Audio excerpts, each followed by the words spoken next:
Ready to move in premium triplex villas at Kollur APR Projects. నేడు శ్రీరామనవమి సందర్భంగా దేశవ్యాప్తంగా రామ మందిరాలు కళ్యాణ శోభతో ముస్తాబయ్యాయి. రాజకీయ నేతలు సైతం ప్రజలకు శ్రీరామనవమి శుభాకాంక్షలు తెలియజేస్తున్నారు. ఈ క్రమంలో టీడీపీ అధినేత చంద్రబాబు చేసిన పోస్ట్ వైరల్ గా మారింది.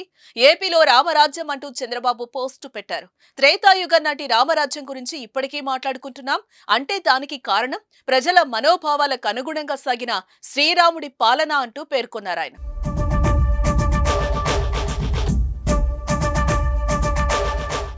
పాలకులు తన కుటుంబం కంటే ప్రజల ఆనందమే ముఖ్యమని భావించారని రామకథ చెప్తోంది. అటువంటి వారి పాలనలోనే ఊరు పచ్చగా ఉంటుంది, సమాజంలో శాంతి వెల్లివిరుస్తుందని వివరించారు. మరికొద్ది రోజుల్లో ఆంధ్రప్రదేశ్ ప్రజలకు అటువంటి సుభిక్షమైన సుఖశాంతులతో కూడిన రామరాజ్యం నాటి పాలన అంది రావాలని కోరుకుంటూ మీ అందరికీ శ్రీరామనవమి శుభాకాంక్షలు అంటూ పోస్ట్ పెట్టారు.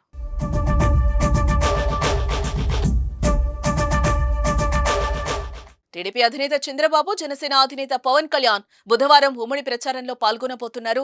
ఉమ్మడి కృష్ణా జిల్లాలో ఇద్దరు నాయకులు పర్యటన కొనసాగుతుంది. ప్రజాగళం సభల్లో ఇద్దరు పాల్గొనబోతున్నారు. ఇద్దరూ కలిసి ఇప్పటికే ఉభయ గోదావరి జిల్లాలో జరిగిన ప్రజాగళం సభల్లో పాల్గొన్నారు.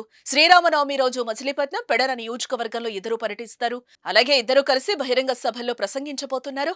దీనికి సంబంధించిన అన్ని ఏర్పాట్లు టీడీపీ, ఇటు జనసేనలు పూర్తి చేశారు. ఈ సభలో బీజేపీ నేతలు కూడా పాల్గొనబోతున్నారు.